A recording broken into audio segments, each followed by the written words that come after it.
This is my introduction for methods of teaching, and I'm actually going to do it to high school. I know you wanted us to do it to the elementary school, but I'm currently teaching high school, and I think this would really hit home with them for my points. So, once upon a time, about 18 years ago, I was sitting in the exact same spot as you. I was anxiously awaiting my first day in high school and in high school choir, and I was very scared to meet our brand new choir director. Where would this new journey take me? I was excited and scared all at the same time. I am here to tell you today that it took me right back to you. My goal for today is for you to get to know me and how I became your teacher.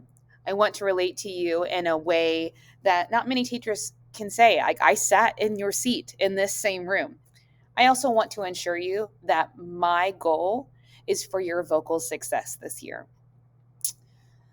As previously stated, my journey to teaching has been a very wild ride. And don't like get too worked up about your future. Not all journeys are the same. And different experiences shape who you are on the inside as well on the outside. For me, my journey started with meeting my future husband the first week of my freshman year, and we got married a week after we graduated. Yep. We were 18 and got married. All of the teachers in this building thought we were insane. In fact, some of them still work here, so you can ask them. They came to my wedding.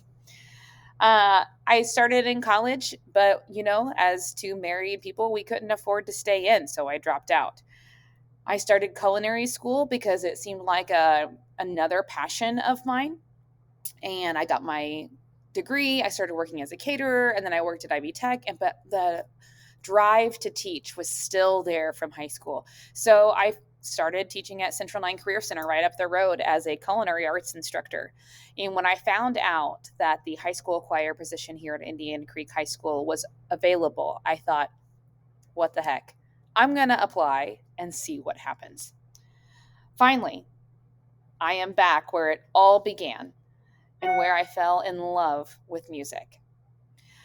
When I started as a freshman, we only had 12 girls in show choir. We didn't have any costumes. Our outfits for our first concert were black pants and matching t shirts from Walmart. So it wasn't grand in any way. But we started competing at solo and ensemble as a group, and we were getting golds. We started to grow in numbers. Our musical theater program kind of took off. We were really respected in this school because of the professional shows that we put on. We always had funding issues. I know that it's like to be at a small school. Obviously, I was here. We didn't have money. And I get it. I understand. We are not one of the big schools who can afford the best. But one thing I can promise you is that my goal is to ensure your vocal success with or without money. I want you to learn not only to sing music, but to read music. When I was in college, I was sitting next to a girl who didn't know what a quarter note was. And I thought that was just so sad. There's so much more to music than just being able to hear a tune and sing it back, which is a skill. Being able to hear something and sing it back is a skill. Music is an audible skill, but it also is a visual skill, and you will only go further in your vocal career if you can read music. And that is one of my goals for you. We will be sight reading a lot. I want you to be able to pick up a piece of music and not freak out because you can't play piano and you don't know how to sing the melody line. I'll be able to teach you how to use your solfege and your knowledge of rhythms to be able to figure that melody line out so that you're not lost. I'm excited to see how much your vocal range is going to grow. Some of you are freshmen. Girls and boys, you are going through some vocal changes right now. You're not going to be able to do probably what my seniors can do right now. And that is okay because guess what? They were in your shoes 4 years ago. Your voice is going to change, it's going to adapt, and it's going to grow. And we are going to chart that every year so that you can see how much you have taken on in the past 4 years. Technique, I want to make sure that you understand how to use this in a healthy way.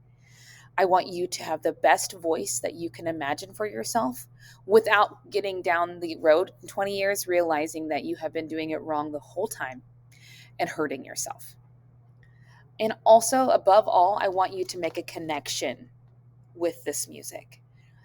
We people who value music and sing it and play it are able to transport our souls into another realm that some people just can't tap into. We allow music to fill us, to be able to make a connection with that low minor quality and that high upper major quality. We are able to feel music. And sometimes that can't be taught. I'm really excited to take that journey with you. Again, I am here as a previous Indian Creek student with no money who had to work very hard to finally get back to her dreams. And I understand what it's like to come from a rural school. I want what is best for your voice and your future connection to the music in this world. You know, as an excited 14-year-old, I sat right there, nervous about my director, about high school choir. And I hope that today, now you know that I'm here for you and there is no place I would rather be.